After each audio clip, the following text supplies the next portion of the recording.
driving a Lamborghini Urus S, the most practical of Lamborghinis. Coming up, my sweetie's gonna sit over here and flat floor the accelerator in the most expensive car she's ever driven. I feel like I'm gonna throw up. Well, maybe you will, but first let's talk about the interior. Okay. The interior is so lovely on so many levels. Varied textures and colors, a really lively look, but it also feels good. Like, I challenge you to find something in here that does not feel good. Even the door pockets, which are always like plastic on the inside, it's like, oh my gosh, this is the softest, most luxurious door pocket I've ever experienced. Way up on the dash, who is touching there? Why is it so nice? No one will ever touch there, and yet, because it is a Lamborghini, it will better be soft and lush. That bright Lamborghini thing right now is reflecting the sun into my eyes, so I'm being dazzled, literally and literally.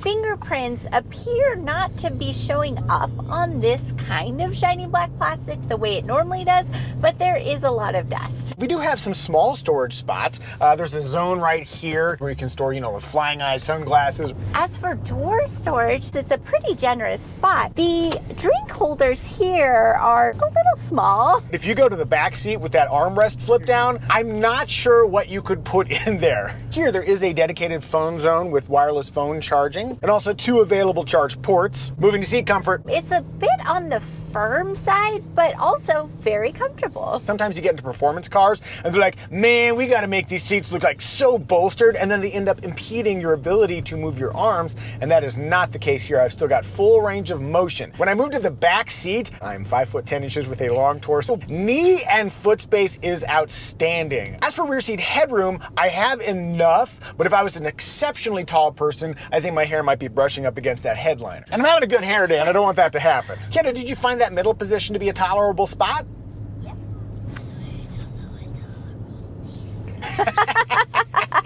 That means that you don't mind doing it for a while.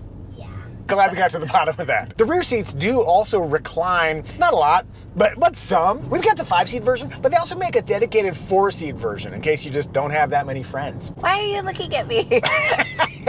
Yeah, sweetie. For cargo space, we have about 21 cubic feet. I like that there's a generous underfloor area, but I know you're about to complain about the lack of a spare. There's just a tire repair kit back there. They do actually make available a 21-inch spare tire. It's just not represented in this particular version. One feature that is missing, rear seat releases from the cargo area. 2 more cargo items I really like. 1, standard power hatch. 2, that might be the most plush cargo cover I have ever experienced. I want to sleep on it. Oh, and I really like that they have the 40-20-40 split folding seats. Kiddo, how do you find climbing in and out of the Lamborghini Urus? I find it easy because the Lamborghini is nice and low for me. An adaptive air suspension is standard. One of those vehicles you just kind of slide in and out of, which is fun because Lamborghinis are not historically known for being easy to get in and out of. Any issues getting the booster seat installed? No issues installing the booster seat. The latch points are covered by little plastic covers, which are easy to remove and easy to lose. I wonder what the replacement cost is for a latch point cover from Lamborghini. I haven't lost ours, I think. Another benefit of that generous back seat space is I think you could fit a rear-facing car seat back there. As for safety, we have a fun system called precognition. That is the most grandiose name for active safety tech. Lane keeping assist, automatic emergency braking, blind spot warning, up to 8 airbags in the Lamborghini Urus. As for crash testing, neither the NHTSA nor IIHS have slammed $200,000 worth of Urus into a brick wall, but I would suspect that this would perform quite well in a crash. Small drink holders. Family, what do we think? Is the Lamborghini Urus S family friendly? From a usability standpoint, surprisingly so. It is super mega rich family friendly. Rear window test. Huh, that's better than I expected. Boop. Really? Yeah. armrest test. Outboard is a problem because it's just too big of a reach, although there's some padding there, but much like the seats, there is a firmness as well. Inboard, we've got armrests that slide forward, and it'll stay in that upward position. Still firm, but comfortable firm. I'm gonna go 90% inboard, 60% outboard. Hey, would you like to see more videos like this where we drive much less expensive cars than the Lamborghini Urus S we're driving? This is a very unusual situation. Plus the occasional helicopter adventure. If so, you are welcome to subscribe, and if you'd like early access to our videos, feel free to join our channel. Moving onward to style.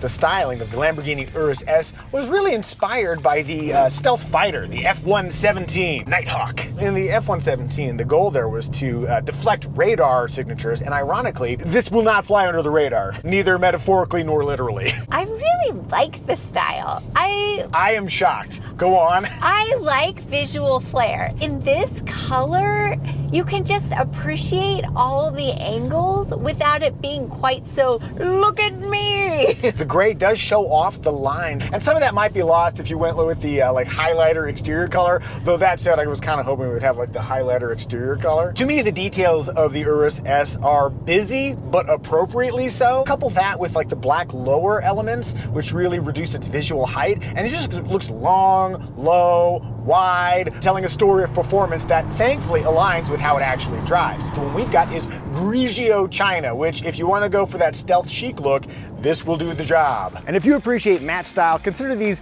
Flying Eyes Kestrel Aviators. Matte black, mirrored rose lenses, that's Micah spec. Flying Eyes patented Braziliamide construction makes them lightweight, bendable, and extremely durable. How durable? I sat on these glasses yesterday in this seat. My ass did no damage. So whether you torch your money flying a helicopter or with a comically excessive SUV, Flying Eyes are the most comfortable eyewear you'll ever wear. Click the link in the description below and you can save 10% using the promo code Micah, Flying Eyes. We Muzios are feeling very positive about the look of the Urus S. How do you feel about the look of the Urus? Do you like it? Do you dislike it? Tell us in the comment section. Onward to In Motion. The adaptive air suspension does a shockingly good job when you've got it in the most relaxed strata mode, just kind of like smoothing things out. Now, you are going to feel the road, especially with 23-inch wheels, but again, the suspension does a good job of mitigating the worst of those impacts. The big action though is happening up front. We have a twin turbocharged V8, which is related to the twin turbo V8 that we experienced recently in the Audi RS6 Avant. Historically speaking, what you'd expect under the hood would be a V10, but we have a V8, and thankfully, if you put it over here into Corsa, it really sounds like a Lamborghini. Oh, and the brakes. Okay, we're going around. He was pulling out in front of us. That is a really great segue into the front brakes. We've got carbon ceramics, 17.3 inches of disc, 10-piston brake calipers. The braking capabilities of the Lamborghini Urus S are outstanding, as you experienced mere moments ago. For power, we've got 657 horsepower. All-wheel drive comes standard, and we've got a torque vectoring rear differential. Taking a left here, and I'm accelerating. The Urus S does a great job of putting power to the outside rear to help us come around that corner. If you've got it in strata mode, those gear changes, you just don't notice them. And then, if you put it over here into Corsa, it immediately goes from fifth to third, a very reactive transmission behavior. One thing I found really interesting about the transmission is that here I am cruising at 25 miles an hour in second gear.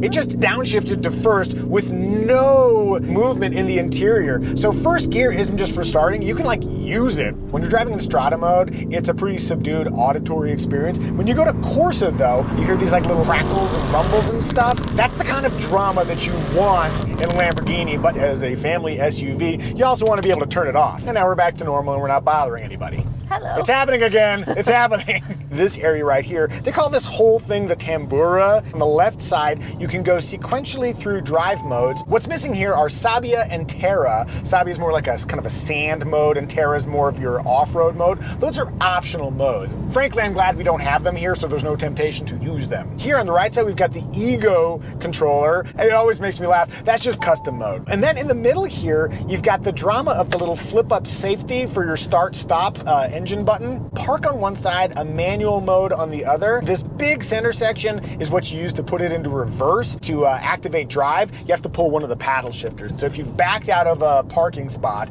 and then you're gonna go away, you have to like make sure you know where the paddles are. Even though this is initially befuddling, it is hyper specific to the Lamborghini Urus, and that specificity does give it some fun character. Very quick steering ratio, 13.3 to 1. We get those immediate responses. Look how flat we're cornering. There's no body lean, in bold defiance of the mass and height of the vehicle. Pop it over to Corsa, and we're just gonna go a little bit zippier, nothing too crazy. And I'm gonna put it in manual mode. Here, I will put it in first, and I'm gonna reach the rev limiter. It will not upshift. It gives you true manual control. As a driver who likes to be in charge, I love that. There's this great combination of input, reaction, lateral force, accelerative braking force, and sound that makes this a very exciting vehicle to drive. Almost too exciting. Almost. There are 2 launch control functions. There's something called race start. You have to be in sport mode to do that, but the one we want to try is in Corsa. It's called thrust mode. We'll just pause for the iguana to come on in and out. Thank you very much, iguana. It adds a power shift function, so you get these like big thrust mode. Push ESC off once. Left foot is down. ESC is off. We're in Corsa mode. Launch control possible. Here we go. My God. We got up to 45 miles an hour very quickly. How'd that feel, sweetie? Thrusty. Kiddo, did you have fun with that? Yeah. And that's how you use launch control. One more important detail about the Lamborghini Urus, like any Italian supercar, if you want to rev at your friends, pull both paddles to go into neutral. Sometimes you just want to dazzle folks with the sound. All right, that's what I think of driving the Lamborghini Urus S, but what does Sweetie think? Evie's at the wheel. Challenge number 1, put us in drive. You're kind of getting after it a little bit. Yeah. For somebody who just wants to drive around normally, does it feel too reactive? Steering is nice and light and approachable. Before we started, I was having to take calming breaths because I was very nervous to drive this, but I'm finding it much more approachable than I thought it would be. How's outward visibility? Not great. The windows are narrow. I find it very difficult to see over my left shoulder. And yet, this is the easiest Lamborghini you will ever have to look out of. From a size perspective, one thing that this thing has going for it is 4-wheel steering. Last thing, in the beginning of the video, I teased you were going to flat foot accelerate the most expensive car you've ever driven. When you are ready, just floor it in a straight line. Oh my gosh! How'd that feel? That felt very fast. You can turn off your turn signal. I've seen too many cars and coffee clips. I was really afraid to do that. Thought you were gonna Mustang this thing into a wall? Yes, but that was more fun than I thought it would be. Wow, surprises all around. So if you were in the market for a luxury SUV with the power and performance of a supercar, would you feel comfortable driving a Lamborghini Urus? Keeping in mind that in that scenario, we have enough money to buy one. Shockingly, yes, I would feel comfortable driving this. I am just as surprised as you are. And now I'm getting back in the driver's seat. Overall, we've got a dual nature vehicle that gives you all the excitement you could really want in a street vehicle, but docile behavior for daily commutes. Moving onward to remarks. I was really impressed by how user-friendly both the infotainment and the HVAC controls were. This is one of the huge advantages of Lamborghini being part of a much larger automotive group, is that they can use very well developed infotainment interfaces rather than having to do their own one-off made by Italian artisans who are used to working with leather kind of interface. Just like the Audi interfaces we've used previously, I found it helpful to turn off the haptic touch functionality so you don't have to like kind of push with a certain amount of efforts to get the selection you want. But once making that change, I found it very easy to use. And now it's our daughter's time to shine. Kiddo, can you tell us what is your favorite feature of the Lamborghini Urus S? My favorite feature is the sound it makes when we go like fast. Well, that's really well timed because we're about to take a left here. I'm going to put this in Corsa mode.